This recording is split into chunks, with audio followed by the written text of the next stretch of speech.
असं करता येईल. जस्ट मी चेक करतोय की परत. ओके. Hello madam. हा बोला ना. मी जोशी बोलते सांगलीहून. हा मॅडम, बोला. नोट्स खूप छान आहेत. आणि पण ऍक्च्युली काय की मी पेपर देणार आहे मराठीतून. तर तुमचे पीडीएफ शेअर कराल का तुम्ही, म्हणजे जेणेकरून मी मराठी ट्रान्सलेट करून घेऊ शकेन. हो. छान लेक्चर. आणि प्रॉब्लेम काय की मी तुम्ही सांगताना नोट डाऊन करते, बट ते खूप फास्ट असल्यामुळे मला तेवढं सगळं क्लिअर लिहिता येत नाही. तर तुमची ओके ओके, पीडीएफ शेअर नक्कीच. केली तर बरं होईल.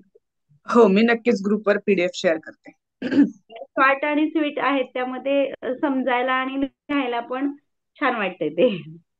आणि ओके, बुक्स चालेल चालेल. आणि बुक्स आम्ही ट्रान्सलेट करून घेतले पीडीएफ वरून. पण हम्म, प्रॉब्लेम काय आहे की त्यातले आणि तुम्ही सांगताय ते संदर्भ शोधायला आणि बराचसा वेळ जातो, आणि काही वेळेस ते नसतात त्याच्यामध्ये. असं होतं ओके. एक्झाम्पल्स वरून. हम्म. चालेल, त्यामुळे नक्कीच मी ते पीडीएफ शेअर करते. Okay okay okay.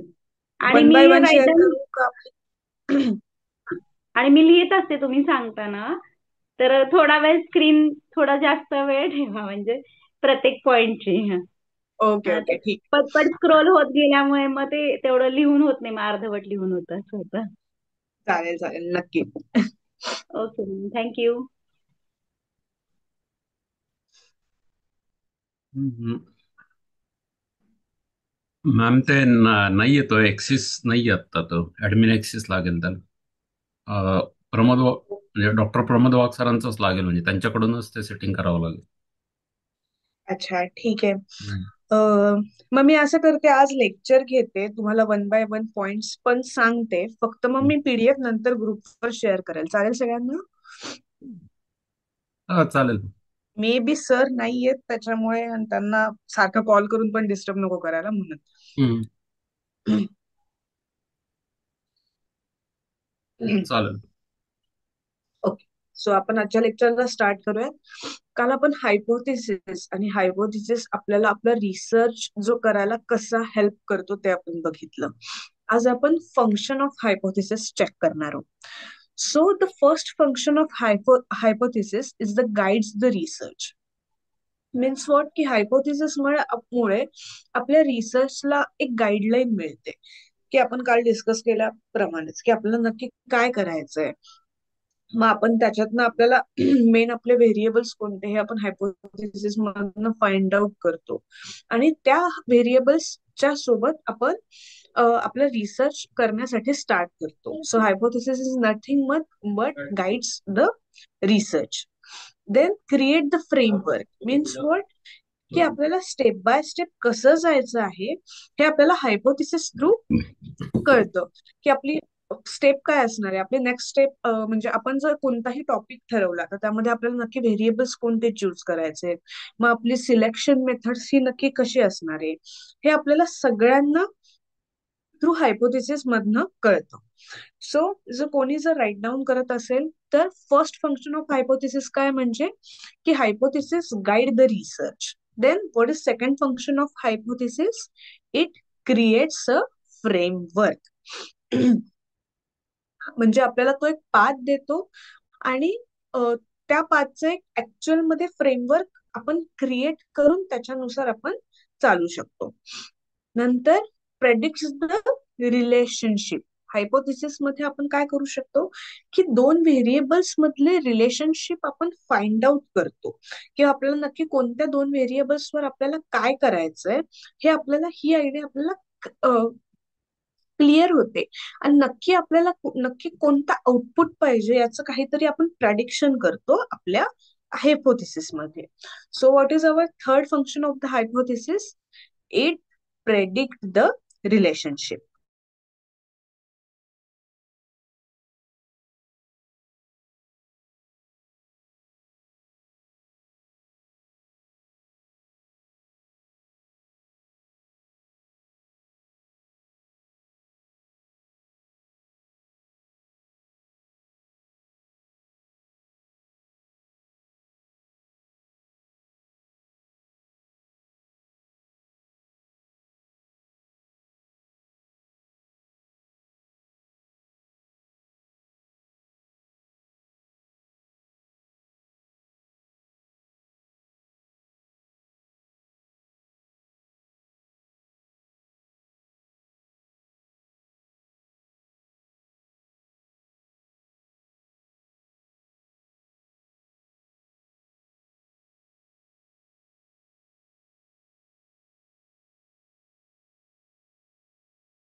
ओके.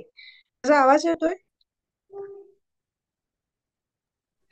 हो येतोय मॅडम. ओके. म्हणजे इथे ना जस्ट लाईट गेली आहे, त्याच्यामुळे वायफाय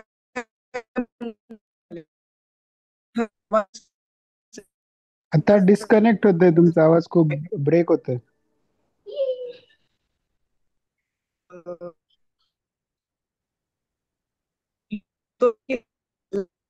नाही, ब्रेकच होतोय.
आवाज येतोय आता?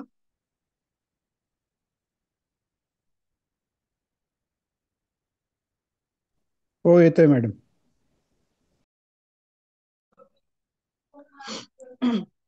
सो आपण आता बघत होतो की फंक्शन्स ऑफ द हायपोथेसिस. त्यामधले आपण 3 मेन फंक्शन्स ऑलरेडी बघितले. तर एक म्हणजे आणि त्याच्यानंतर आपण काय बघणार आहे, helps in a build a theory, की आपल्या हायपोथेसिस मध्ये आपल्याला नक्की कोणती थेरी लिहायची आहे किंवा कोणती थेरी आपण त्याच्यासोबत आपण रेफर करणार आहोत, हे आपल्याला याची आपल्याला एक आयडिया आपल्याला आपल्या हायपोथेसिस मधनं क्लिअरली येते.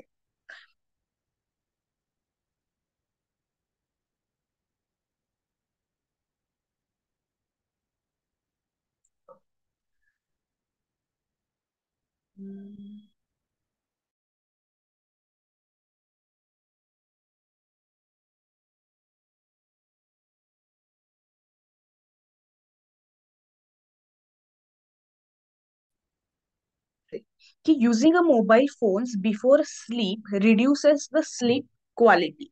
म्हणजे काय आहे की आपण इथं 2 ग्रुप कम्पेअर करतोय. कोणते? की people who uses phones before the bed and people who don't use the phones. Okay. असे हे दोन अ, असे हे दोन घटक आपण कम्पेअर.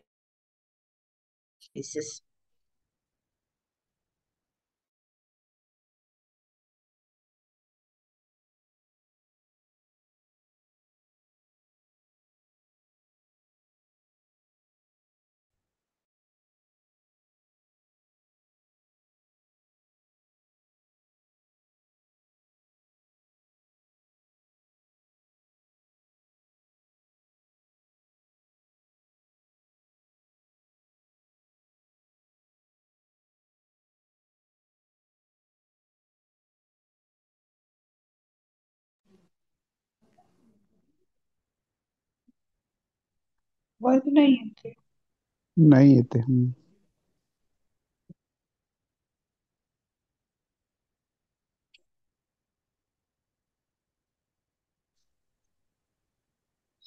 आता येतोय क्लिअरली आवाज? हो मॅडम. आवाज जर कुठे ब्रेक झाला तर मला सांगा. मोस्टली आता स्टेबल कनेक्शन आहे स्टील. ठीक आहे. ओके ओके ठीक. Again sorry.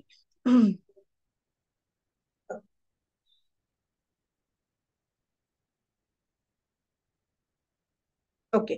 जर माझा हायपोथेसिसचा टॉपिक मला जर असा बनवायचा असेल की ऑर्गनायझर फर्टिलायझर्स जर आपण यूज केली तर त्याचा उपयोग आपल्याला शेती करण्यामध्ये आणि पीक घेण्यामध्ये खूप जास्त जास्त होतो दॅन द केमिकल फर्टिलायझर.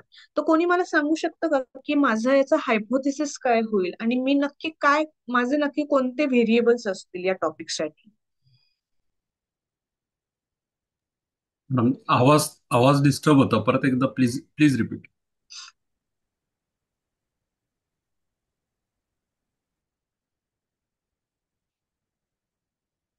मला नक्की काय बघायचंय की दोन फर्टिलायझर्स आहेत, एक ऑर्गॅनिक फर्टिलायझर्स आणि एक chemical fertilizers. And what I am checking की माझ्या ऑर्गॅनिक फर्टिलायझर्समुळे मी जे पीक घेते की जे वापरून जे मी पीक घेते त्यामध्ये मला जास्त बेनिफिट दिसतोय compare to the chemical fertilizer. So माझं टॉपिक किंवा माझं हायपोथेसिस काय असेल आणि यामध्ये माझे व्हेरिएबल्स कोणते असतील आणि माझा रिसर्चचा फ्रेमवर्क काय असेल हे कोणी मला सांगू शकतं का?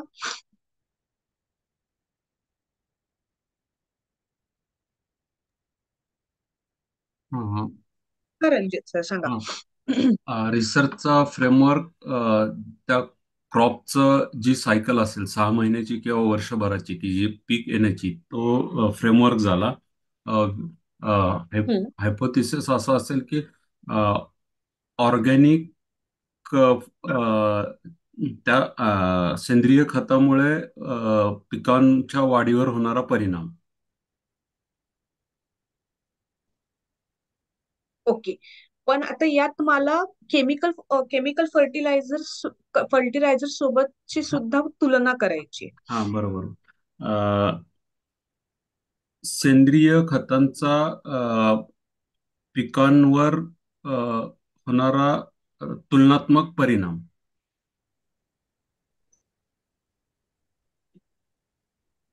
ओके. आणि मग आपल्या या रिसर्चचा फ्रेमवर्क कसा असेल, आपण कसं या रिसर्च मध्ये पुढे जाणार? फ्रेमवर्क क्रॉप म्हणजे पिकाच्या पेरणीपासून ते काढणीपर्यंतचा जो काही 10 इयर सायकल असेल 6 महिन्याची वर्षभराची ती आपण पूर्ण मॉनिटर करणार. ओके. मग तुम्ही यात मध्ये दोन्ही फर्टिलायझर्स वापरणार, ऑर्गॅनिक पण वापरणार आणि केमिकल पण वापरणार. बरोबर. व्हेरिएबल 2 असणार. हा. आणि मग त्याचा तुम्ही कम्पॅरेटिव्ह सर्च करणार की तुम्हाला जर आपण म्हणू की फर्स्ट पासून हे केलं तर आपल्याला कुठं आपल्याला जास्त पीक मिळालं हे आपलं फर्स्ट आउटपुट असणार. बरोबर. म्हणजे group group A organic, group B non organic किंवा केमिकल फर्टिलायझर्स. ग्रुप ए मध्ये केमिकल. काय रिझल्ट येत आहेत, बरोबर. बी मध्ये काय रिझल्ट येत आहेत आणि we will compare the result. आणि फायनल राईट. आपलं जे हायपोथिसिसचं स्टेटमेंट आहे that we will prove it whether it. Hello hello. हा बोला. हा हा. येतोय ऐकू आवाज? हो हो, येतो हा येतो. चालेल. तो ग्रुप आणि ग्रुप ए आणि बी ही कन्सेप्ट. ओके. आता इथं आपण कम्पॅरिझन बघितलं. आता माझ्याकडे एक टॉपिक आहे. त्या टॉपिक मध्ये असं म्हटलं गेलंय की जर आपण स्कूल्समध्ये फ्री लंच प्रोव्हाइड केलं स्टुडंट्सला तर स्कूलच्या अटेंडन्स इम्प्रूव्ह करण्यासाठी ते फ्री लंच मला उपयोगात येत आहे. जर अशी सिच्युएशन असेल किंवा हा जो माझा टॉपिक असेल to do the research, then आपला हायपोथेसिस काय असेल?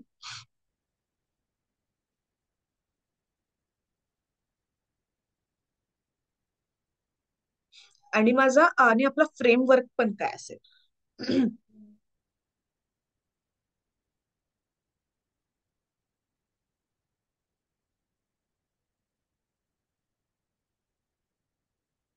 कोण सांगणार आहे?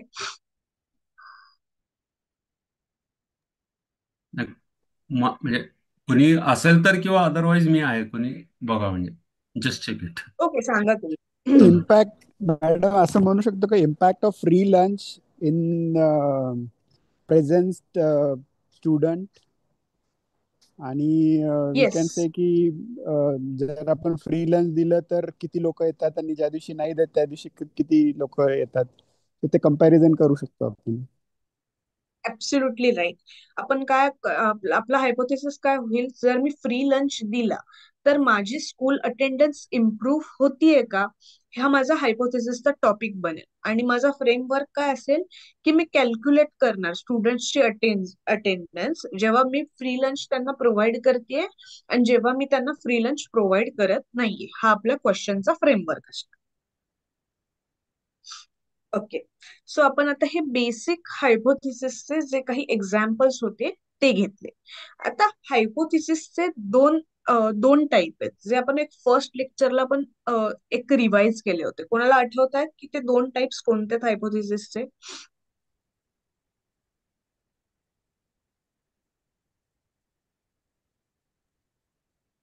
हॅलो. हॅलो. हा बोला मॅम. एक नल हायपोथेसिस होतं, आपण पहिल्या लेक्चरला बोललो होतो. आणि ओके. आणि दुसरा? नाही, एकच मला आता आठवतंय की नल हायपोथेसिस. दुसरा मॅडम अल्टरनेटिव्ह हायपोथेसिस. बरोबर. सो अजून कोणाला सांगता येईल की नल हायपोथेसिस म्हणजे काय असतो?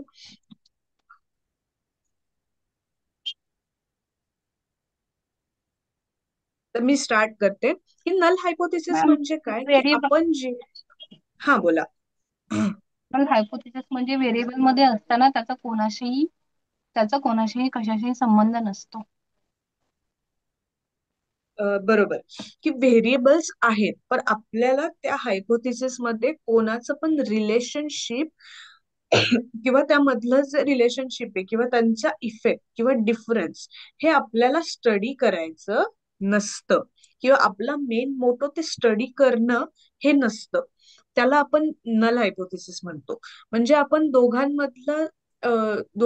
कोणत्याही दोन व्हेरिएबल्स मधली कोणतीही आपण तुलना करणार नाहीये. त्या दोन गोष्टी एकमेकांना कशा कॉम्प्लिमेंट करतात किंवा कशा इफेक्ट देतात हे सुद्धा आपण बघणार नाहीये, किंवा त्या दोघांमधला मला डिफरन्स पण शोधायचा नाहीये. मी जस्ट एक डिस्क्रिप्टिव्ह वाईज जर मला कोणता पॉझिटिव्ह अप्रोच थ्रू मला जर रिसर्च करायचा असेल ज्यात मी यांनी एक स्पेसिफिक गोष्ट म्हटली आणि त्याच्यावर मला अजून पुढे पुढे अ, अ, काय प्रूफ झालंय किंवा प्रूफ झालं म्हणण्यापेक्षा त्यामध्ये अजून कोणती माहिती आहे हे माहिती मिळवण्याचं मी ज्या रिसर्च मध्ये काम करते त्याला मी काय म्हणणार की नल हायपोथिसिस, जेव्हा मला कोणतंही रिलेशनशिप तिथे दाखवायचं नाहीये. सो याचा पर्पज काय असतो की हा एक खूप बेसलाईन आहे जेव्हा आपण फक्त डिस्क्रिप्टिव्ह वाईज जेव्हा कोणताही रिसर्च करतो. सो आपल्या डिस्क्रिप्टिव्ह वाईज रिसर्चला आपण एक नल हायपोथेसिस असं म्हणू शकतो. फॉर एक्झाम्पल जे हिस्ट्रोलॉजिकल रिसर्च असतात की मग हिस्ट्रीमध्ये काय झालं होतं याच्या जेव्हा कोणी रिसर्च करायला जातं तेव्हा it can be null hypothesis. ते रिलेशनशिप नाही शोधत एकमेकांबद्दल काय त्यांना वाटतं, त्याचा असं कोणताही कम्पॅरेटिव्ह अभ्यास ते करत नाही. ते काय शोधतात इतिहास संशोधक, की ते फक्त हे शोधतात की या प्राचीन काळी काय झालं होतं. त्यांना फक्त त्या रिसर्च मध्ये याच्यावरच ते पॉइंट आउट करतात किंवा याच्यावरच जास्तीत जास्त भर देतात की तेव्हा झालं काय होतं, मग त्यामध्ये तेव्हा काय झालं होतं, त्याच्या आधी काय झालं होतं, याचं कोणतेही ते रिलेशनशिप वगैरे शोधून काढत नाही किंवा त्या दोघांची तुलना करून त्यांना काहीतरी प्रूफ करायचंय असं त्यांच्या रिसर्चचा किंवा हायपोथिसिसचा मुद्दा नसतो. सो त्याला आपण नल हायपोथिसिस म्हणतो. Okay. So no difference, no effect, no relationship, असा एक सिंपल न्यूट्रल जेव्हा आपला रिसर्च असतो त्याला आपण नल हायपोथिसिस म्हणतात. तो एकतर टेस्ट तरी करू शकतो आपण किंवा इतिहास असा होता की नव्हता, जर नसेल तर तो रिजेक्ट होतो. सो त्यामध्ये कोणतेही असे कम्पॅरेटिव्ह मुद्दे नाहीयेत की आपल्याला हे कन्क्लूड करायचंय मग हा अप्रोच बरोबर आहे का, मग त्या तिघां अप्रोच पैकी कोणता माझा नीट अप्रोच होता, मग मला हा डेटा अनालिसिसच करावा लागेल. जर आपण कोणता अनालिसिसच शोधत नाहीये किंवा आपण कोणतं इंटरप्टेट करत नाहीये तर आपल्याला डेटा अनालिसिस सुद्धा करावा लागणार नाही.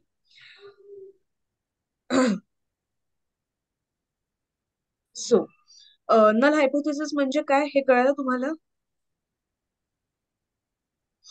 फॉर एक्झाम्पल नल हायपोथेसिसचं कोणी एक्झाम्पल देऊ शकतं का? जसं मी सांगितलं की इतिहास, जे इतिहास संशोधक असतात ते एक नल हायपोथेसिस ते त्यांच्या याच्यावर असतं. असं अजून तुम्ही अजून कोणतं एक्झाम्पल देऊ शकतात का?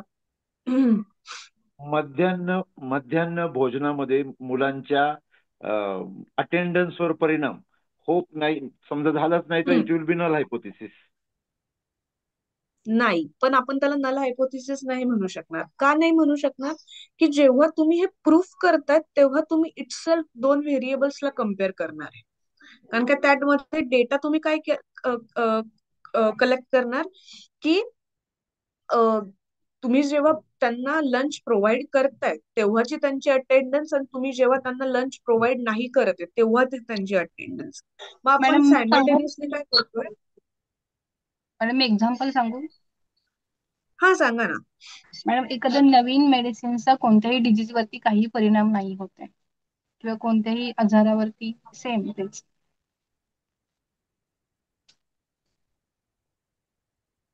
हम्म, कोणत्याही आजारावर जर ती मेडिसिन एकाच आजारावर असेल तर ओके, पण तुम्ही त्याला एक वेगवेगळ्या आजारांवर चेक करत असणार तर it can not be the null म्हणजे मला हायपोथेसिस. एकच बोलायचं एकाच आजारावरती एक मेडिसिन्स असेल तर तिचा काहीच परिणाम होत नाही.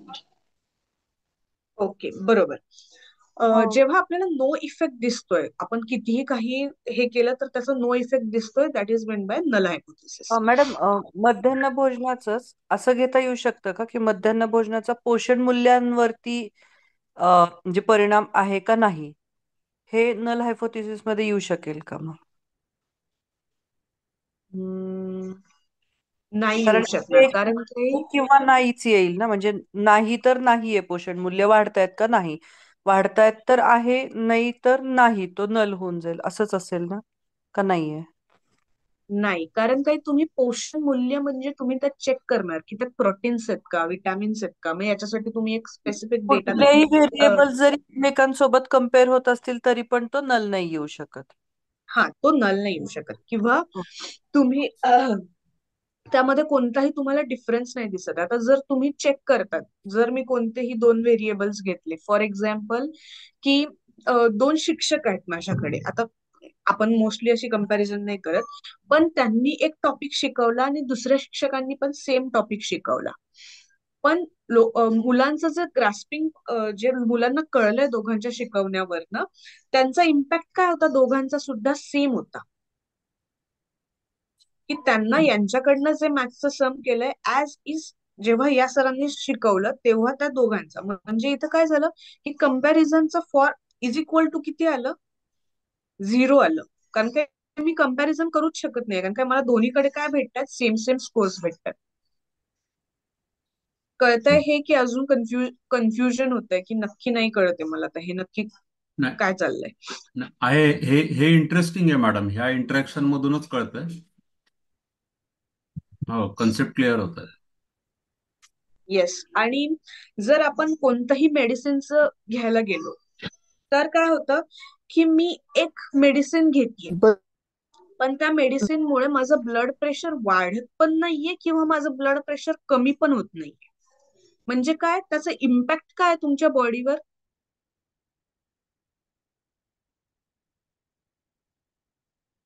It can be null. No effect. कारण तुम्ही मेडिसिन घेताय, मेडिसिन घेतल्यानंतर तुम्हाला काय इम्पॅक्ट जाणवतोय की तुमचं ब्लड प्रेशर वाढतंय का, नाही वाढते. मेडिसिन तुम्ही घेतली त्याच्यावर ब्लड प्रेशर कमी होण्यासाठी तुम्हाला काय जाणवतंय का, नाही जाणवते. मग तुम्ही जर जर जर माझी ती ब्लड प्रेशरची गोळी आहे आणि जर माझं वाढतही नाहीये कमी होत नाहीये म्हणजे impact is a null.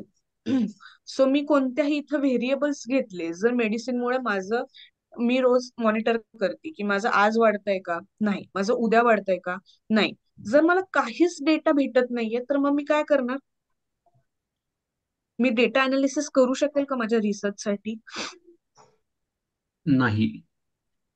Okay, मग माझं जेव्हा डेटा अनालिसिस होत नाही मला सगळीकडे 0 0 फिगर्स मिळतात, so what can I say to that research? I can say this is my null hypothesis. की मी तिथं आधी काही प्रेडिक्टच करू शकत नाही, मी सांगूच शकत नाहीये, मी टॉपिक किंवा माझा प्रॉब्लेम स्टेटमेंटच बनवू शकत नाहीये की मला नक्की काय कशाशी कम्पेअर करायचं. मग मी काय म्हणेल, just new medicine effect on the blood pressure, आणि जर मी चेक करायला गेलं तर it have no effect. Madam थोडं मला एक म्हणजे वाद म्हणून नाही, पण एक डिबेट म्हणून फॉर सेक ऑफ अंडरस्टँडिंग, मग येस हा येस. हा ज्या औषधाचा जर शरीरावर काही परिणाम होतच नाहीये, तर मग हा रिसर्च करायचा कशासाठी? कारण आता अगदी बरोबर क्वेश्चन आहे की हा रिसर्च करायचा काय. अं, आता आपण बीपीच घेतलं सर, की आपण ब्लड प्रेशरच घ्यायचं म्हटलं, तर आपण ब्लड प्रेशरची काही जे बीपीचे पेशंट्स आहेत, हे बीपीचे पेशंट्स ही गोळी का घेतात? जर वाढावं किंवा कारण कमी व्हावं म्हणून. नाही. जर मॅडम माझं ब्लड कंट्रोल प्रेशर राहण्यासाठी, खूप बीपी कंट्रोल कंट्रोल राहण्यासाठी घेतात. राहण्यासाठी, की अंडर कंट्रोल राहण्यासाठी, जर गोळी घेऊन जर माझं ब्लड प्रेशर खूपच वाढलं, तर त्या गोळी घ्यायचा काही फायदा आहे? नाही. जर ती गोळी घेऊन माझं ब्लड प्रेशर कमी आलं, तर माझा म्हण- माझ्या आरोग्याला काही फायदा आहे? नाही. कारण काय, माझ्या आरोग्याला तर माझं ती बीपीची गोळी जर मला नल हायपोथिसिस असा जो रिझल्ट देते, म्हणजे माझी जी मी बनवलेली मेडिसिन आहे किंवा मी जे मेडिसिन बनवतीये ती काय झाली, ती सक्सेसफुल झाली असं मला म्हणता येईल.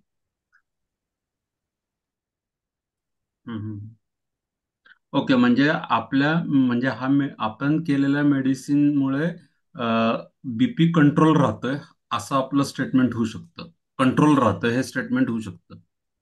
हा येस, आपलं हे स्टेटमेंट होऊ शकतं, पण यामध्ये तुम्हाला डेटा अनालिसिस करायला काहीच भेटणार नाही, म्हणून तुम्ही ऍज अ नल हायपोथिसिस. पण आउटकम मला काय पाहिजे, की मला जो मेडिसिन्स माझी मला अप्रूव्ह करून घ्यायची, तर मला काय पाहिजे, की मला हेच पाहिजे की माझा हायपोथिसिस हा नलच यायला पाहिजे. बरोबर.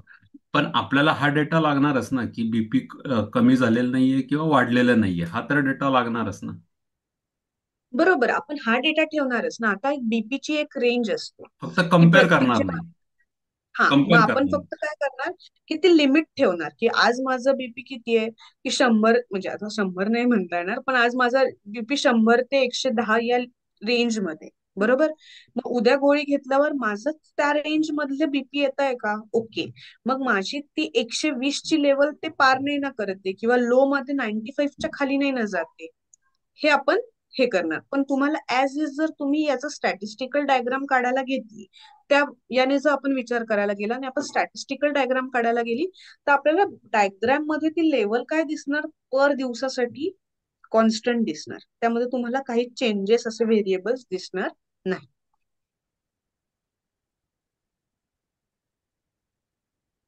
ओके, आपण तुमचं थोडं पॉइंट क्लिअर झालं?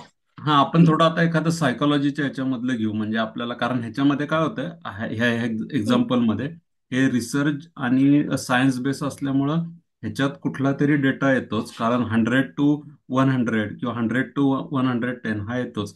बेटर तुम्ही हम्म. एखादं ह्याचं विचारा ना आम्हाला काहीतरी सायकोलॉजीचं, की ज्याच्यात आपल्याला काहीतरी real life example. Real life psychology मध्ये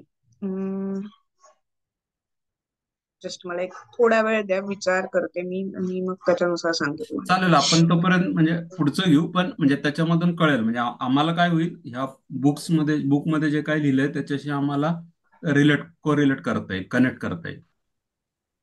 येस, ऍब्सोल्युटली.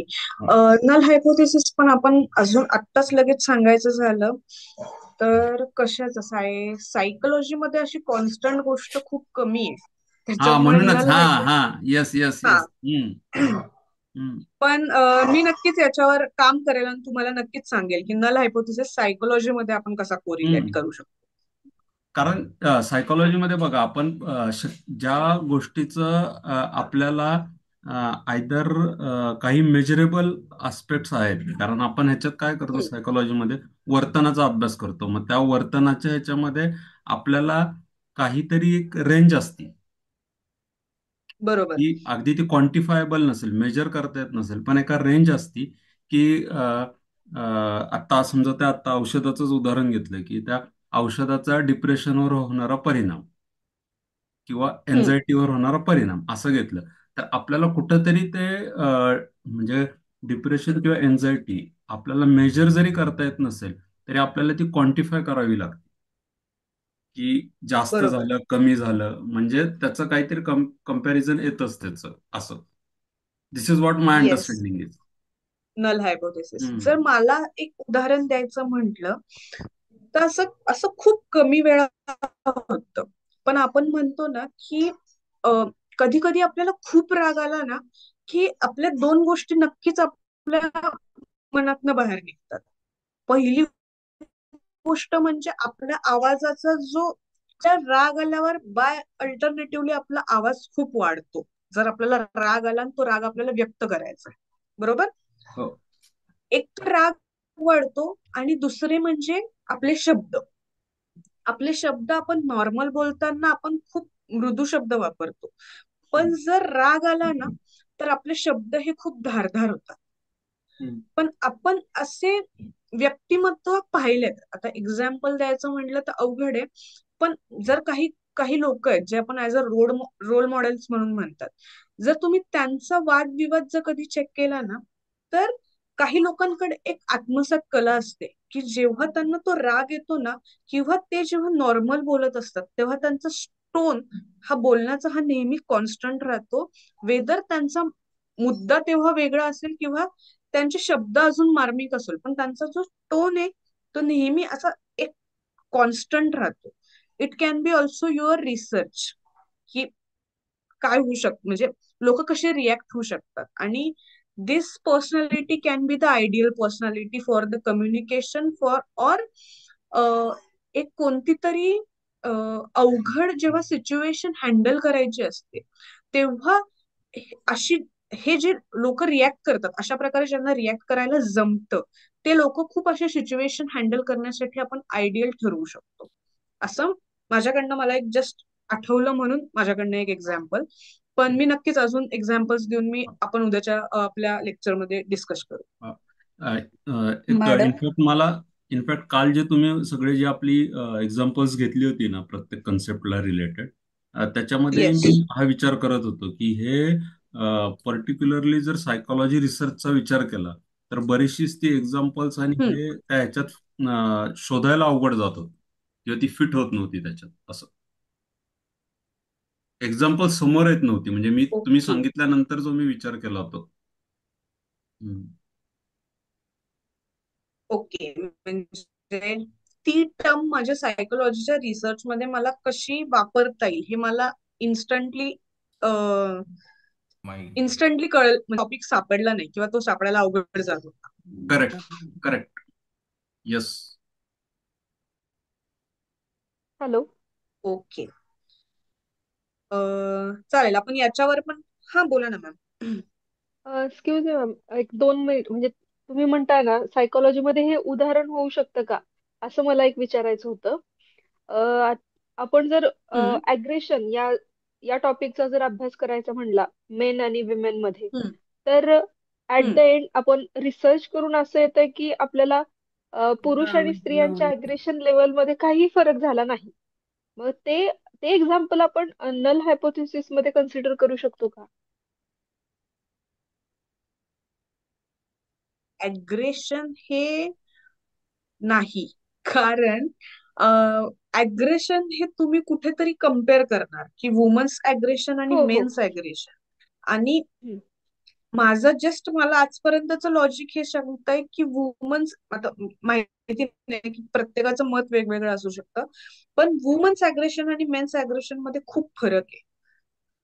तो येस अग्रेशन ऍक्च्युली. दाखवण्याचा सुद्धा तो अग्रेशन दाखवण्याचा सुद्धा किंवा त्याच्यावर रिएक्ट होण्याचा सुद्धा असं मला वाटतं. म्हणजे यात जेव्हा तुम्ही अनालिसिस करायला जाल तेव्हा तुम्हाला काही नल नाही भेटणार. नक्कीच तुम्हाला त्यामध्ये काहीतरी डेटा मिळून तुम्ही त्याच्यावर विचार करून त्याचं काहीतरी अनालिसिस करून तुम्हाला proper at the end of तुम्हाला हे कळू शकतं की कोणाची अग्रेशन करण्याची पद्धत ही कशी आहे. मी म्हणणार नाही ओके बरोबर आहे ओके की ओके. चुकीची आहे, पण it can be very hmm. With the gender roles. Okay okay. Hello. आणि आणखी एक आपण असंही म्हणतो की म्युझिक आपल्या मेमरीवर बराच इफेक्ट करतं. जर आपण अभ्यासाच्या संदर्भात जर त्याला लावायचं म्हणलं तर आपण म्हणतो की म्युझिक लावून काही विद्यार्थी व्यवस्थित अभ्यास करू शकतात किंवा काही जणांना शांततेत अभ्यास करता येऊ शकतो.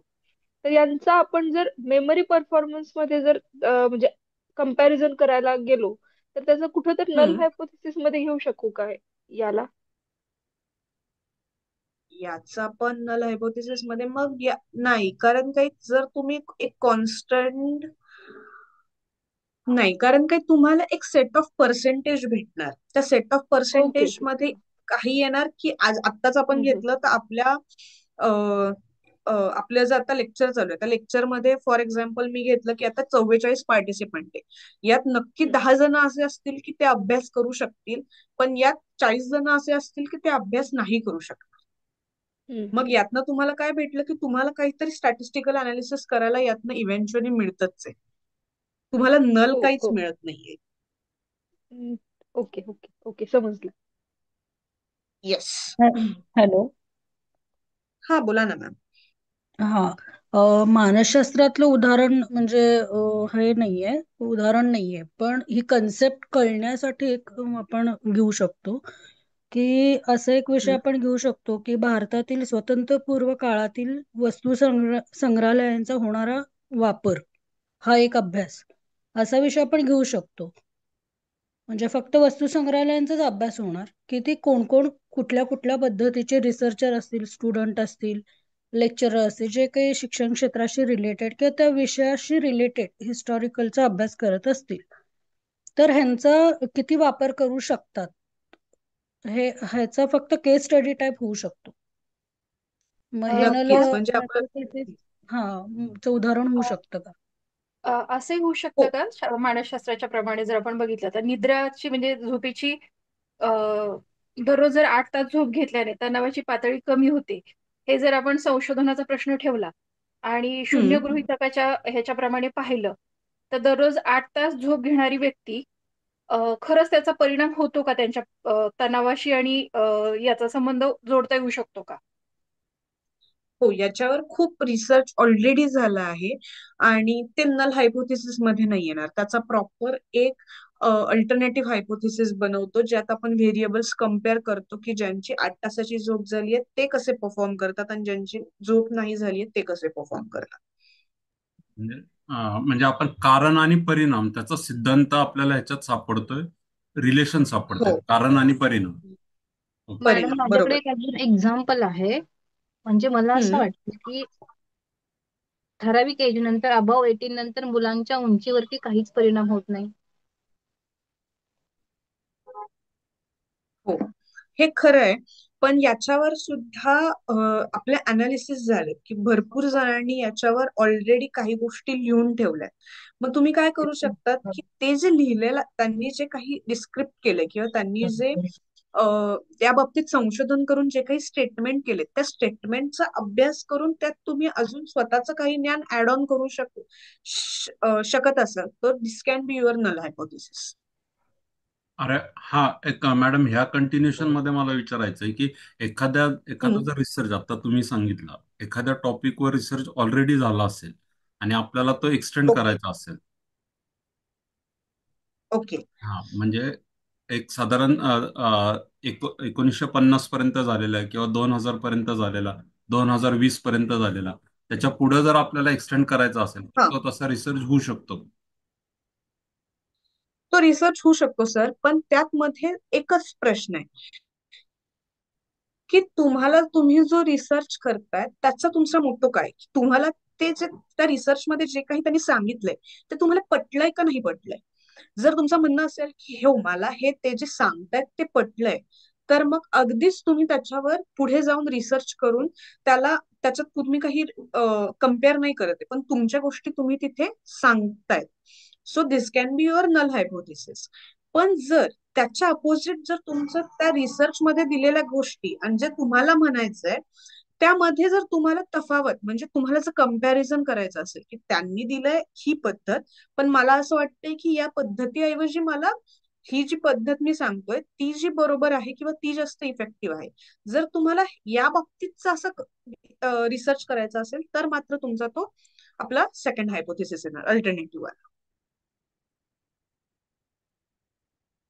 कारण मोस्टली अल्टरनेटिव्ह हायपोथिसिसची बरीच उदाहरणं डोळ्यासमोर येतात. नलची तुम्ही एक जे इतिहासाचं सांगितलं त्याच्यानंतर पुढचं नाही कुठलं आठवते. नलचं नाही मॅम मी आठवत. सांगू?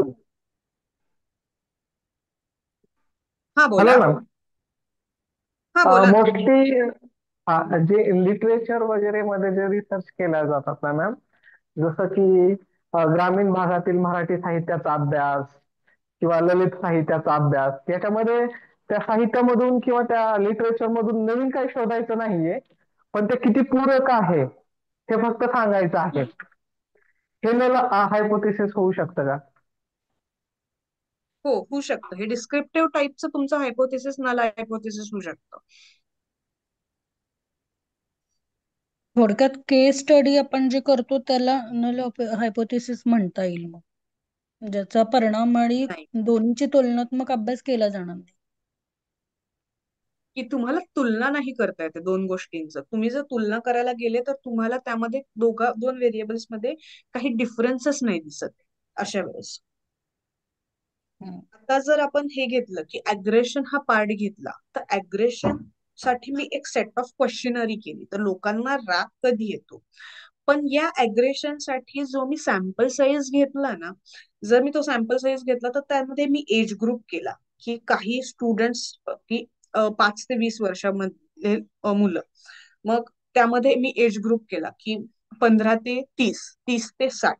तर मला सांगा की आपण अग्रेशनचे जे क्वेश्चन्स विचारू लोकांना आणि त्यांचे जे फॉलोअप मध्ये मला जे आन्सर्स मिळतील ते सेम मिळतील का in the view of the psychology?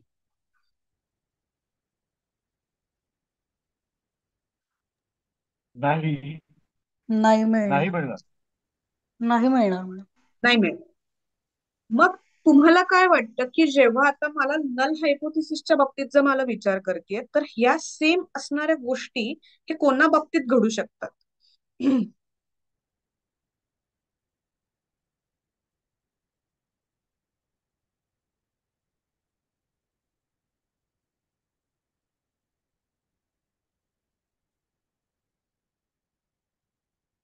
नाही, प्रश्न परत एकदा सांगा. जो ओके, तो म्हणजे आपल्याला जे कोण हा मान सॉरी बोला, मी प्रश्न परत रिपीट करतेच पण तुमचा मुद्दा मांडा. जे कोणी त्या हायपोथेसिसचा क्रायटेरिया फुलफिल करणार असेल, तो यामध्ये येऊ शकेल.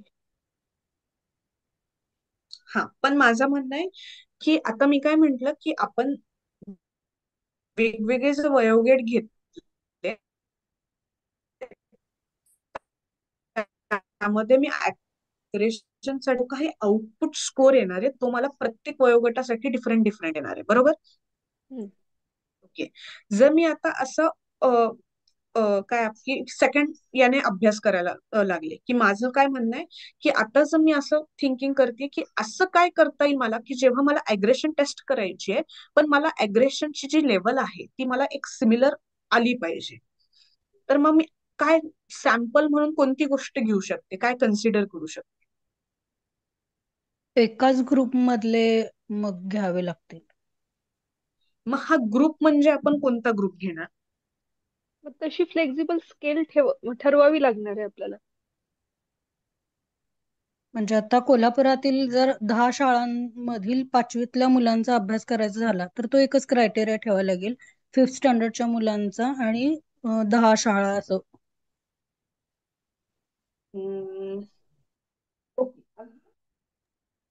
पण त्यामध्ये मॅम तुम्ही जे म्हणतायत ना त्यात मला एक पॉइंट ऍड करायला आवडेल की हा, आपल्याला वेगवेगळ्या प्रकारची मुलं आहेत, त्यात आपली आपण हे अजून नाही करू शकणार की सगळे आपल्याला हॅलो. हा बोला ना. हॅलो. हा हा, हॅलो. हा, येतोय सर तुमचा आवाज. हा, नल हायपोथेसिस हे एक सेकंड, एक मॅडम नाही येत, एक सेकंड, मॅडमचा आवाज नाही येत आहे. येतोय आता? हा, येतोय मॅडम. हा, बोला. हॅलो. मॅडम तुम्ही एक हा हा, बोला. पॉइंट ऍड करणार होता. कशामधला पॉइंट? आपण आता आता जे उदाहरण आपण घेतलं ना, की 5th स्टँडर्ड मधले कोल्हापुरातले 10 शाळांमधले मुलांचा अभ्यास आपल्याला करायचा असेल, तर ते सेम त्याचं येईल का आउटपुट ॲग्रेशनच्या बाबतीत? तर माझं ॲग्रेशनच्या बाबतीत याच्यावर मत असं होणार की ते सेम नाही येणार का? कारण इधर ते पाचवीत शिकतायत, पण आपण जर बघितलं तर आपल्याला प्रत्येक वर्गात आपल्याला वेगवेगळ्या टाईप्सचे मुलं असतात. आपली प्रत्येक मुलं हे सिमिलर असतात का? नाही. ते प्रत्येक मुलं ही सिमिलर नसतात. त्यांचं जे रिस्पॉन्सिव्ह मेथड असते ती वेगळी असते. मग बट ऑब्वियस तुमच्या क्वेश्चनरीला रिस्पॉन्स करताना त्यांचे रिस्पॉन्स पण काय असणार आहेत? वेगवेगळे असणार आहेत.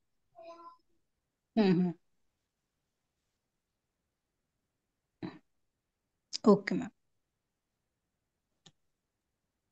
हॅलो मॅम, हा मला हा एक सर, बोला ना. नल हायपोथेसिस हे म्हणजे either it will be proved और इट विल बी रिजेक्टेड, असं दोनच केस आहेत मला वाटतं नल हायपोथेसिसच्या केसमध्ये, 0 येस. and 1, वेदर हो. इट विल बी एक्सेप्टेड और रिजेक्टेड.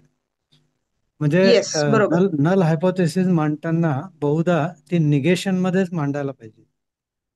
म्हणजे कसं की सपोज आता एक एक्झाम्पल घेतला तर meditation doesn't have any effect on stress, असा एक हायपोथेसिस आपण मांडलाय की जे नल ओके. हायपोथेसिस आहे. That will be either accepted or rejected, काही होऊ शकेल, पण एकच पॉसिबिलिटी आहे.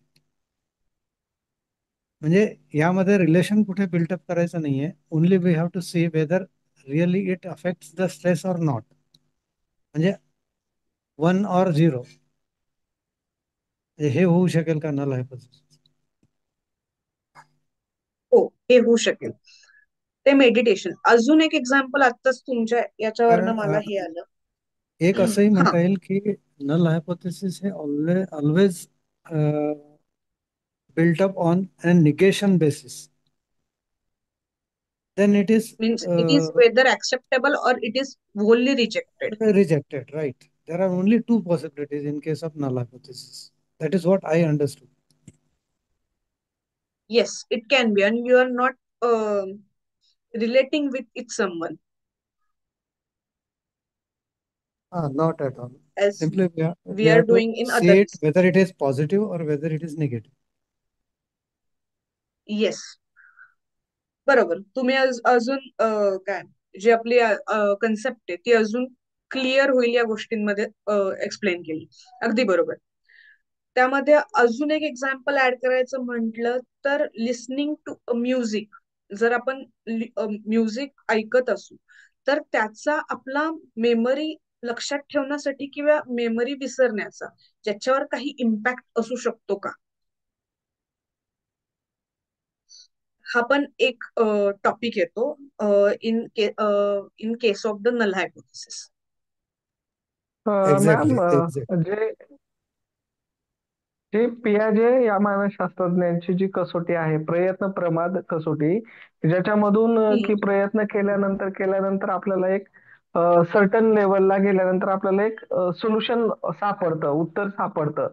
तर ह्या कसोटीचा आधार घेऊन जर आपण ती कसोटी किती योग्य आहे, म्हणजे किती परफेक्ट आहे हे शोधण्यासाठी ती वेगवेगळ्या ठिकाणी आणि वेगवेगळ्या मानव व मानवेतर म्हणजे प्राण्यावरती जरी करून तर त्याची फक्त की उपयोगिता किंवा त्याची स्टँडर्ड लेवल चेक केली आणि ते प्रूव्ह केलं की नाही ही कसोटी योग्य आहे, तर हे नल हायपोथेसिस होऊ शकतं? नाही, कारण तुम्ही ते चेक करण्यासाठी तुम्ही वेगवेगळ्या ठिकाणांचा त्याचा अनालिसिस तुम्ही इनपुट करणार ना. पण कम्पेअर तर करणार नाही ना मॅम आपण कोणाशी?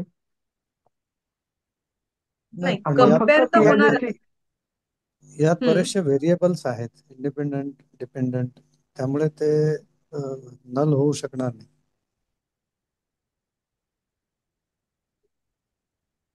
मग असा कुठला नल मग म्हणजे असा कुठला हायपोथिसिस असू शकतो जे की आपल्या सायकोलॉजीशी रिलेटेड असेल? जो आता सरांनी एक्सप्लेन केला तो, त्यात सेकंड जो आपण म्हटला की म्युझिकचा आणि मेमरीचा काही एकमेकांशी संबंध असतो का? जर म्युझिक ऐकून असं आहे का की लोकांना खूप लगेच मेमरी त्यांची शार्प होते, किंवा त्यांना त्या गोष्टी लक्षात राहतात, किंवा म्युझिक ऐकल्यामुळे ते गोष्टी विसरतात. जर आपण हे बघितलं तर म्युझिक आणि मेमरी मधलं आपण इंटर रिलेशन यात चेक करतोय, जे नेहमी आपल्याला ऍज अ आउटपुट म्हणून ऍज अ झिरो मिळते. So this can be also the example of the null hypothesis.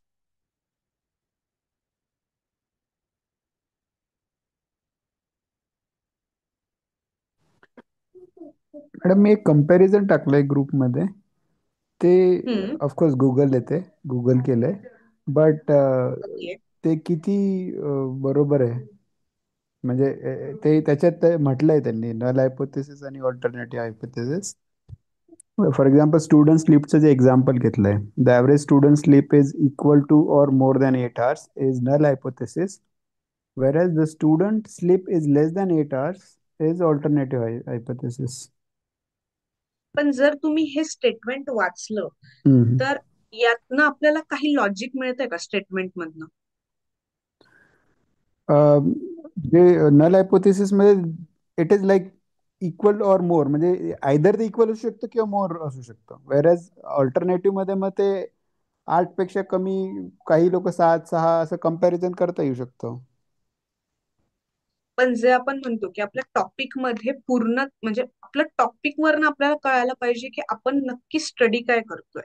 जर ओके. मी आता टॉपिक मध्ये मी एवढाच सिनेरिओ ठेवला, the average student sleep is less than 8 hours, तर मला त्याचं इट्स ऑल्टर काय आहे, हा, की मला त्यातनं नक्की पूर्ण हे नाही मिळत की मला नक्की यात प्रूफ काय करायचंय. Okay okay okay. तर अल्टरनेटिव्ह मध्ये मला रिलेशनशिप शोधायचंय, पण हां, हां. नक्की रिलेशनशिप कोणासोबत शोधायचंय ते मला दिसतच नाहीये ना या टॉपिक मध्ये. Okay for okay. Example just student sleep.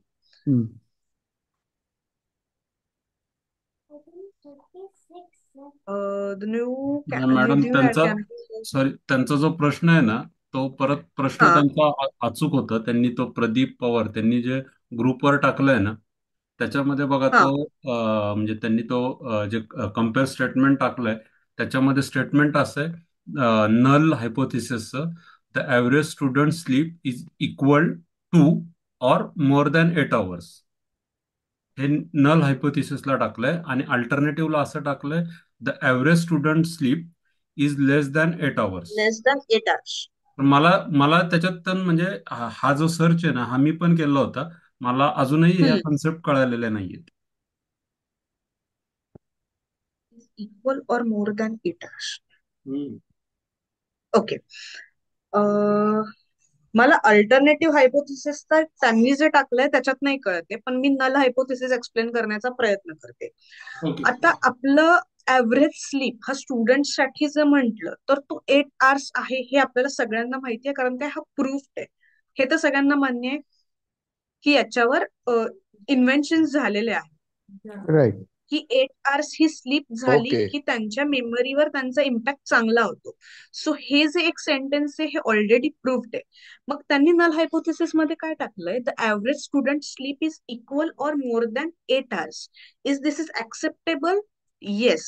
जर 8 hours ची त्याची ऍव्हरेज स्लीप पाहिजे किंवा त्याच्यापेक्षा जास्त पाहिजे, हे एक स्टेटमेंट आहे, हे जे ऑलरेडी काय म्हणतायत की ऑलरेडी त्याच्यावर रिसर्च होऊन ते ऑलरेडी प्रूफ झालंय. So we can see this say this as the null hypothesis. म्हणून त्यांनी ते नल हायपोथेसिस मध्ये दिलं असावं असं मला वाटतंय. पण मग मगाशी जे आपण बोललो की ह्याच्यामध्ये त्यांनी त्या स्लीप आवर्स 8 hours किंवा मोर हे काउंट केलेलंच आहे, आणि त्या डेटावरून कुठंतरी त्यांनी म्हणजे परिणामाचा त्यांनी कंपॅरिझन केलेलंच आहे, 8 hours किंवा मोर. पण ते परिणाम नाही करत आहे ना सर, ते फक्त एक स्टेटमेंट आहे. एक स्टेटमेंट आहे, जनरली कोणीतरी अनालिसिस करून एक स्टेटमेंट पब्लिश केलंय की मुलांची स्लीप 8 तास किंवा त्याच्यापेक्षा जास्त असते. नाव नल हायपोथिसिस मध्ये आपल्याला आयदर ते प्रूव्ह होऊन जाईल किंवा नाही होणार. म्हणजे ओके, त्यांनी म्हटलंय की ते मुलांची स्टडी 8 तासापेक्षा जास्त असू शकते, म्हणजे आहे, म्हणजे जर तुम्ही एक हायपोथेसिस मांडला तुम्ही आणि it it can B only denied or accepted, म्हणजे तुम्ही म्हणाल नाही नाही त्यांचं स्टेटमेंट जे आहे ते बरोबर आहे किंवा ते चुकीचं आहे, तिथे कंपॅरिझन. आता याच ओके मॅडम बोला. आता यात जर मी सांगायला गेले ना की नल हायपोथेसिस, किंवा रणजित सरांचा पण प्रश्न बरोबर आहे. सर आपला रिसर्च झालाय की ऍव्हरेज स्लीप मुलांसाठी 8 किंवा 8 तासापेक्षा जास्त पाहिजे. जर तुम्ही याच्यावर अनालिसिस असा करायला गेला आणि तुम्ही 8पेक्षा किंवा 8 घ्या किंवा 8पेक्षा जास्त घ्या, जर तुम्ही त्याच्यावर कोणता तरी आउटपुट काढायला गेला तर तुम्हाला आउटपुट हा नेहमी कॉन्स्टंटच मिळेल असं वाटतं का? आणि जर ते 8पेक्षा तुम्ही कमीत गेला तर तुमचं आउटपुट तिथे व्हेरिएबल होईल. मीन्स व्हॉट, की आपण जेव्हा म्हणतो की आपलं आउटपुट जेव्हा कॉन्स्टंट असतो त्याला काहीच अनालिझिंग फेज येत नाही. सो ऍव्हरेज 8 तासाची आपली झोप पाहिजे. 8 तास किंवा 8 तास किंवा 8पेक्षा जास्त. मग आपल्याला आउटपुट काय, कुठंतरी त्या स्टुडंटसाठी जो काही आउटपुट आहे त्यांचा, फॉर एक्झाम्पल यात मी घ्यायला गेले की त्यांची मेमरी पॉवर मी चेक करायला गेले, और मी त्यांचं ऍक्टिव्हिटी, त्यांच्यातला इफेक्टिव्हनेस जर मी हा चेक करायला गेले, तर ज्यांनी 8 तासापेक्षा जास्त झोप घेतली त्यांच्यासाठी ती कशी असणार आहे, ती सेम असणार आहे. म्हणजे मला त्यांच्यासाठीचा आउटपुट येताना कसा येणार आहे, की तो सेम येणार आहे. So this can be true or false, पण हे ट्रू मध्येच मोडणार. पण आता यात जर मी आता निगेटिव्ह आणि अल्टरनेटिव्ह मध्ये गेले, जर ती मुलं 8 तासापेक्षा कमी झोपली आणि त्या मुलांसाठी पण मी जेव्हा त्यांच्यातला इफेक्टिव्हनेस किती आहे, ते किती त्यांची मेमरी शार्प करते, मी हे जर चेक करायला गेली ना, तर जसे जसे आर्स कमी होत जाणार तसा तसा इम्पॅक्ट माझ्या या जे मी चेक करते त्याच्या अपोजिट, तर त्याचा सुद्धा इम्पॅक्ट मला कसा मिळणार, माझी लाईन ही अनालिसिस मधली कर्व येणार. जेवढे ते कमी तास झोपणार तेवढी त्यांची ती क्षमता अजून कमी होणार. मी तुमचा प्रॉब्लेम तुम्हाला कळतंय का नक्की माझा मुद्दा काय इथे? हो, लक्षात आला की हे स्टेटमेंट जे तुमचं म्हणणं आहे की स्टेटमेंट हे पूर्ण नाहीये, म्हणजे त्या स्टेटमेंटला पुढं काहीतरी एक्सटेन्शन पाहिजे की आपण त्याच्यातून काय साध्य करणार आहे ते एक्सटेन्शन पाहिजे. कारण अदरवाईज नाही तर नल आणि अल्टरनेटिव्ह दोन्ही स्टेटमेंट्स एकसारखीच दिसत आहेत ती. बरोबर. आणि नल मध्ये बघायला गेलं तर नल मध्ये तुम्ही 8 तासांची, फॉर एक्झाम्पल मी 8 तासाची झोप एका साईडला घेतली आणि त्याच्या कम्पॅरेटिव्ह मी 3 पॉइंट्स कम्पेअर करते. कोणती, की त्यांची मेमरी आणि त्यांच्यातला इफेक्टिव्हनेस आणि ते किती फ्रेश राहतात, हे 3 गोष्ट बघितली तर 8 तासापेक्षा जेव्हा मुलं जास्त झोपली तर त्यांचे हे 3 फॅक्टर्स मला नेहमी कॉन्स्टंटच मिळतील. ओके. सो जर मला कॉन्स्टंटच मिळतं आणि मला अनालिसिस करायला काही मिळत नाहीये, so this is the generalize acceptable statement. So आपण त्याला नल हायपोथेसिस म्हणतोय. आणि अल्टरनेटिव्ह मध्ये जर त्यांची 8 तासापेक्षा कमी झोप झाली, फॉर एक्झाम्पल एकाची 7 तासच झोप झाली, तर त्याचा इफेक्टिव्हनेस मी 10 मधनं रेट करायला गेले तर तो मला 6च मिळतोय. त्याचा फ्रेशनेस मला 5च मिळतोय. त्याचा अजून आपण तिसरा काय, की त्याचा अजून तो किती अजून त्याची मेमरी शार्प राहण्याचा मी जर गोल काढला तर तो मला एक 6 वरच मिळतोय. अजून 6 तासात 6 तासाची झोप झालेली विद्यार्थ्याचं जर मी याच कन्सेप्ट काढायला गेले तर त्यामध्ये पण मला अजून वेगवेगळे आकडे भेटणार आहेत. आणि मी at a point last conclude करू शकते की त्याची जर झोप झाली नाही तर मला या गोष्टींवर त्याचा इम्पॅक्ट दिसतोय. म्हणजे दोन्ही स्टेटमेंटमध्ये 2 पेक्षा जास्त व्हेरिएबल्स आहेत. बरोबर. एक आपली स्लीप आणि एक आपले आर्स, हे 2 व्हेरिएबल्स. स्लीपिंग आर्स आणि त्याची मेमरी, आणि आपण जे 3 गोष्टींसोबत आपण ते कम्पेअर करतोय ते. अजून याच्यात जर बघायला घेतलो आपण तर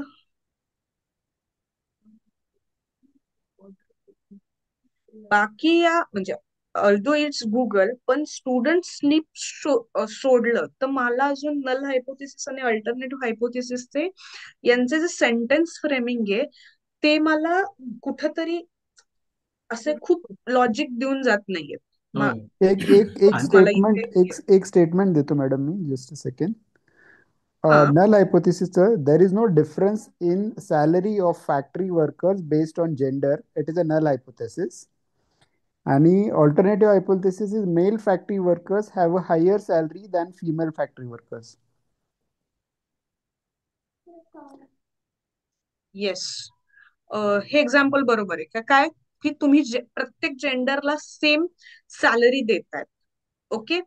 मग यात तुम्हाला व्हेरिएबल्स मध्ये तुम्ही कुठेही रिलेशनशिप शोधतायत किंवा त्या दोघांमधलं व्हेरिएबल्स किंवा इम्पॅक्ट शोधतायत दोघांमधला, की आपण रिलेशनशिप शोधत नाहीये ना त्या दोघांमधला आपण कोणताही इम्पॅक्ट शोधत नाहीये.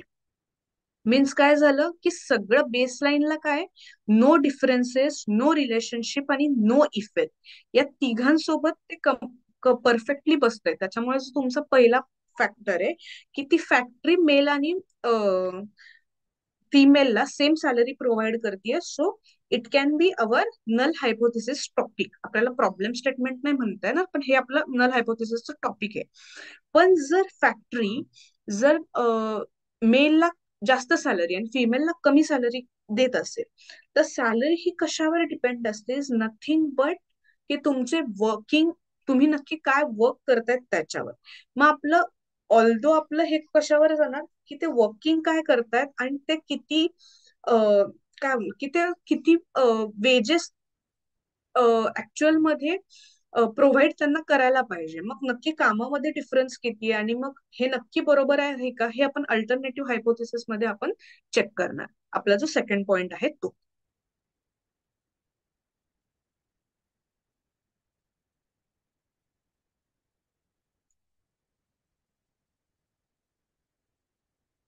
अजून म्हणजे मॅम एकंदरीत की जो रिझल्ट आहे तो रिझल्ट आपण व्हेरिएबल जरी चेंज केले तरी आपला रिझल्ट किंवा जो इफेक्ट आहे तो जर चेंज होत नसेल तर ते नल हायपोथेसिस बरोबर.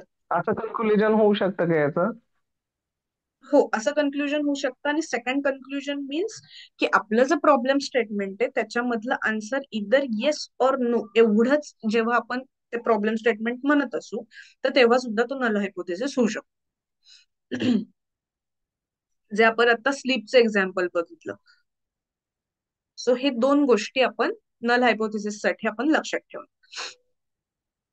आपण जे वेगवेगळे एक्झाम्पल पाहिले की म्युझिक लिसन करत असताना स्टडी केली तरी पण त्याचा एवढा काही मेमरीवर इफेक्ट होत नाही, की जो रेग्युलर स्टडी जरी आपण केली तरी त्याच्या लर्निंग प्रोसेसमध्ये इफेक्ट होत नाहीये. म्हणजे जिथं की इफेक्ट वरती किंवा आपला जो रिझल्ट आहे त्यावरती कुठलाही चेंजेस होत नाही, ते हायपोथेसिस म्हणजे नल हायपोथेसिस समजायचं का?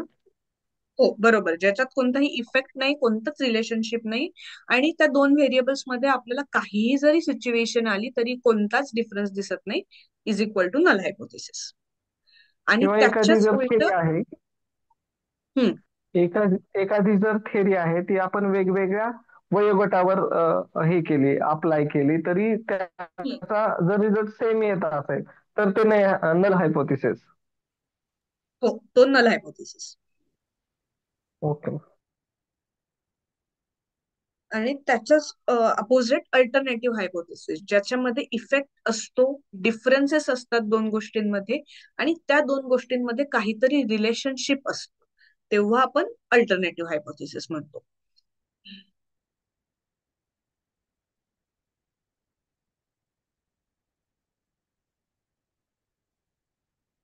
येस, आय थिंक मला तरी क्लिअर झालंय मॅडम. ओके. अजून बाकीच्यांना क्लिअर झालं मॅम.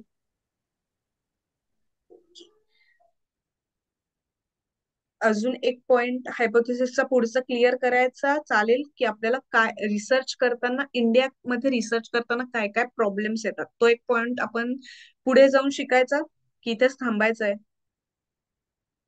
चालेल तुम्हाला? अजून एक पुढे 10-15 मिनिटं लागतील आपल्याला पुढचा पॉइंट हे क्लिअर, म्हणजे आपला हा चॅप्टर संपेल आणि आपण नेक्स्ट चॅप्टर कडे उद्यापासून जाऊ शकतो. मध्ये चालेल आपले जरा वेळ गेले त्याच्यात आजचं टायमिंग जरा हे झालं. चालेल चालेल.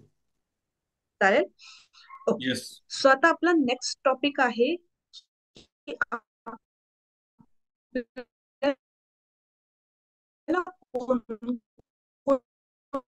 कोणते प्रॉब्लेम्स येतात, जे मेनली जे फोकस करतोय ते फक्त इंडियामधले फोकस करतोय.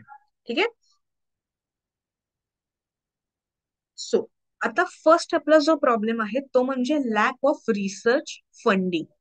कधी कधी काय होतं की आपल्याला आपला रिसर्चचा विषय हा खूप, आता सायकोलॉजी मधलं म्हणायला गेलं तर आपल्या सायकोलॉजीमध्ये खूप वेगवेगळे आस्पेक्ट्स आहेत रिसर्च करण्यासारखे.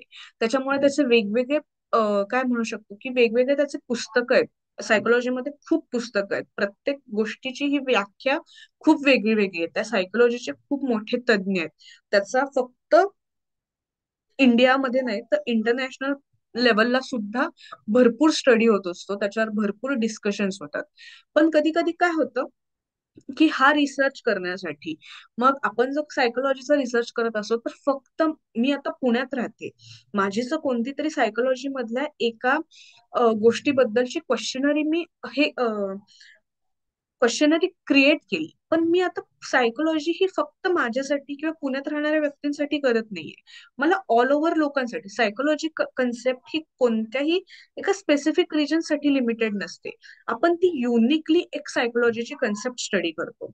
मग कधी कधी काय होतं की जेव्हा मला out of the box, out of the boundaries जाऊन जेव्हा मला माझ्या रिसर्च साठी काहीतरी करायचं असतं, हाय क्वालिटी रिसर्च माझा कंडक्ट करायचा असतो, माझी क्वेश्चनरी ही माझ्या पुरता न राहता कोणत्या तरी प्लॅटफॉर्मवर मला पब्लिश करायची आहे, और ती आउट ऑफ द एजेस जाऊन मला ती पब्लिश करायची आहे, तेव्हा काय होणार की मला या सगळ्या गोष्टी करण्यासाठी ना फंड्स लागणार.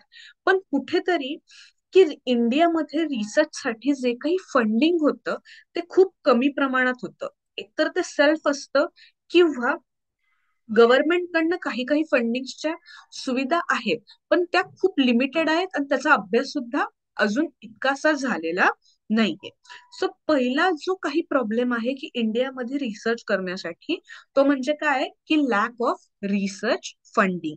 जे फंडिंग्स मिळतात रिसर्च करण्यासाठी, हाय क्वालिटी रिसर्च करण्यासाठी, ते अजूनही इंडियामध्ये भरपूर कमी आहेत.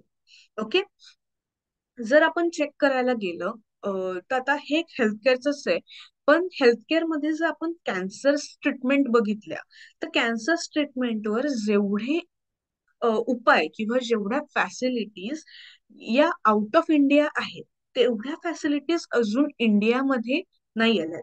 मग जर मला इंडियामध्ये त्या फॅसिलिटीज माझ्यापर्यंत कशा आणायच्यात, इंडियामध्ये कशा आणायच्या, जर मला हे चेक करायचं असेल तर मला पहिले याचा अभ्यास करावा लागेल की आउट ऑफ द वे किंवा इंडिया बाहेरच्या लोकांमध्ये नक्की त्यांनी त्यांच्या साईडला ते काय इम्प्लिमेंट करतात, आणि ते सगळं चेक करण्यासाठी मला तिथे जाऊन त्याचा अभ्यास करावा लागेल आणि त्याच्यानंतर त्याचं फंडिंग किती लागेल आणि तेवढं फंडिंग मला माझ्या इथे इंडियामध्ये ते सेटअप करण्यासाठी प्रोव्हाइड होणार आहे की नाही हे चेक करावं लागेल.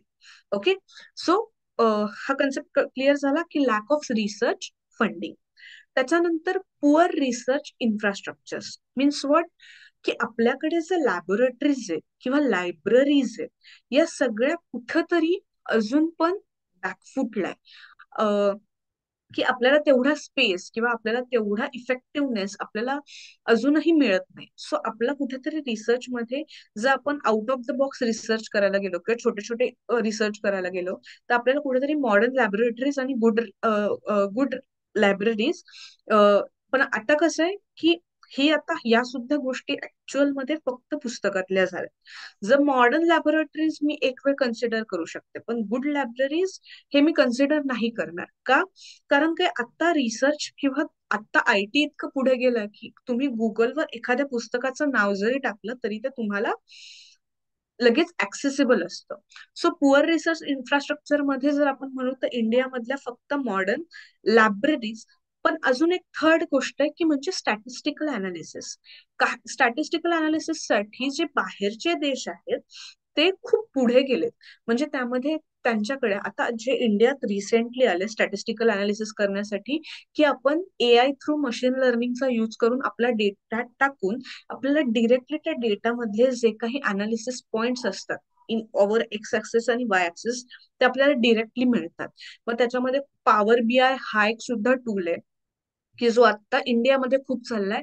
पण त्याच्यापेक्षाही एक्स टूल म्हणून एक नावाचा प्रकार आहे जो आउट ऑफ इंडिया अजूनही खूप चर्चेचे, ज्यातनं आपण स्टॅटिस्टिकल अनालिसिस आपण करू शकतो. सो स्टॅटिस्टिकल सॉफ्टवेअर कुठेतरी अजून इंडियामध्ये कमी आहेत आणि त्याचे आपल्याला अजून ते इन्फ्रास्ट्रक्चर वाढवायचं किंवा ते ज्ञान घ्यायची आपल्याला अजून गरज आहे. आता जर सायकोलॉजिकल ऍज अ रिसर्चर म्हणून आपण काम करायचं म्हटलं, तर आपण कोणताही रिसर्च करायचं म्हटलं तर त्यातनं तुम्ही क्वेश्चनरी आणि याच्यातनं आपल्याला डेटा भेटणार. पण तो डेटा तुम्हाला ऍज यू स्टॅटिस्टिकली कुठेतरी मांडवावा लागेल, ज्याच्यातनं तुम्ही कन्क्लुजन प्रेडिक्ट करणार. सो तुम्हाला जे स्टॅटिस्टिकल सॉफ्टवेअर पाहिजे, मॉडर्न लॅबोरेटरीज पाहिजे, त्या कुठेतरी आपल्याकडे त्याचं पुअर इन्फ्रास्ट्रक्चर अजून एक्झिस्ट करतं. त्याच्यानंतर shortage of skilled research guides. आपल्याकडे सुपरवायझर्स किंवा काय की आपल्याकडे आता असं तुमच्या पुस्तकात दिलंय. ऍक्च्युली या पुस्तकात दिलेल्या लिमिटेशन्स पैकी मला इतके लिमिटेशन्स वाटत नाही, कारण मी स्वतः एका US बेस्ड कंपनीसाठी काम करते. आणि जर माझा एक पर्सनल एक्सपिरियन्स शेअर करायचा म्हटला तर असं नाही की त्यांच्याकडे ज्ञान नाहीये, त्यांच्याकडे ज्ञान खूप आहे. पण जे इंडियाच्या लोकांमधले जे इंटरॅक्च्युअल माइंड आहे ना, की त्यांना लगेच काय ग्रास्प होतं की नक्की हे याचा आणि यामध्ये दोघांमधला अल्टरनेटिव्ह डिफरन्स काय असेल, लॉजिक काय असेल, की जेवढे इंडियामधले लोक लगेच ग्रास्प अप करू शकतात ना, तर तेवढे बाहेरचं नाहीये. फक्त बाहेरच्या देशांमध्ये आणि इंडियामधला एक मेन सेंटेन्स ऑफ गॅप काय, की आपली शिक्षण पद्धती. आपल्याला आज सुद्धा मास्टर्स करायला कुठेतरी लोक आज इथली बाहेर जातात. का तर त्यामध्ये ना दोन गोष्टींमध्ये खूप फरक आहे. एक म्हणजे आपल्याकडे प्रोफेसर्स नाहीयेत असं नाहीये, की आपल्याकडे प्रोफेसर्स आहेत. फक्त तिथले प्रोफेसर्स हे ऍडव्हान्स स्किल्ड असतात. पण तिथले प्रोफेसर्स सुद्धा ऍडव्हान्स स्किल्ड का होतात, कारण काही त्यांचा जो अभ्यास आहे, त्यांचा जो काय म्हणू शकतो आपण, की त्यांचा जो सिलेबस आहे ना, ते सिलेबस त्यांच्याकडे ना टेंटेटिव्हली अपडेट्स होत असतात. की जसं बाहेरच्या टेक्निकल याच्यात जसे अपडेट्स होतात तसे ते त्यांच्या सिलेबसमध्ये पण अपडेट्स करतात. आणि त्यांच्यामध्ये एक गोष्ट होती की प्रॅक्टिकल सोबतच, म्हणजे थेअरी सोबतच ते प्रॅक्टिकल्स गोष्टींना पण खूप जास्त महत्व द्यायचे. हे आपल्या एक इंडियाच्या लर्निंग मेथडमध्ये आणि तिथल्या लर्निंग मेथडमध्ये फरक आहे. पण जर आपण ज्ञानाबाबतीत बोललो किंवा आपल्याकडे ते सुपरवायझर्स वगैरे मेथड्स नाहीये, हे सगळं पुस्तकात दिलंय, पेपरमध्ये लिहिताना आपल्याला हे पॉइंट्स लिहायचे. पण यामध्ये जस्ट एक लॉजिकल विचार आणि माझं स्वतःच एक काय की एक स्वतःचा परक पॉइंट की जे मी अनुभवलंय माझ्या एक्सपिरियन्स मध्ये, तर त्यात मला नक्कीच हे वाटलं की आजही तुम्ही कुठेही म्हणजे आपण US मधल्या लोकांशी बोलत असलो ना, तर US च्या प्रत्येक कंपनीमध्ये एक 10% तरी इंडियन्स अजून पण एक्झिस्ट करतात. आणि ते इंडियन फक्त तिथे एक्झिस्ट करत नाही, ते इंडियन्स तिथे खूप हायर पोझिशन्सवर काम करतात. Why? Cause of their experience, their intellectual mind. आणि हे ऍक्च्युअल त्या लेवलवर खरंय. सो आपण ऍज अ लिमिटेशन्स मध्ये आता आपण हे लिहिणार की शॉर्टेज आहे आपल्याकडे स्किल्ड रिसर्च गाईडचं वगैरे दिलंय म्हणून लिहिणार. पण ऍज अ ह्युमन मला या ज्या गोष्टी आहेत त्या अगदी 100% बरोबर आहेत असं वाटत नाही. स्किल्ड गाईड्स नाहीयेत कॉज त्याचा बॅकफुटला परिणाम हाच आहे की आपल्याकडे कुठेतरी सिस्टीम जी आहे आपली एज्युकेशनल सिस्टीम किंवा आपला सिलेबस आहे तेवढा तो आपला अपडेट होत नाहीये as a compare to US.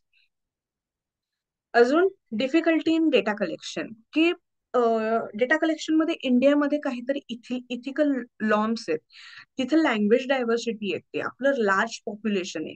मग कोणत्याही सायकोलॉजीचा कन्सेप्टचा जर विचार करायला घेतला तर पॉप्युलेशन लार्ज असल्यामुळे कधी कधी लँग्वेजचे बॅरियर्स येतात, कधी कधी इथिकल्स इव्हिडन्स येतात, की आपल्याला त्या गोष्टींमुळे आपल्याला डेटा कलेक्शन करण्याच्या ज्या काही गोष्टी आहेत त्यामध्ये आपल्याला डिफिकल्टीज आपल्याला जाणवू शकतात. नंतर ब्युरॅटिक अँड ऍडमिनिस्ट्रेटिव्ह डिले.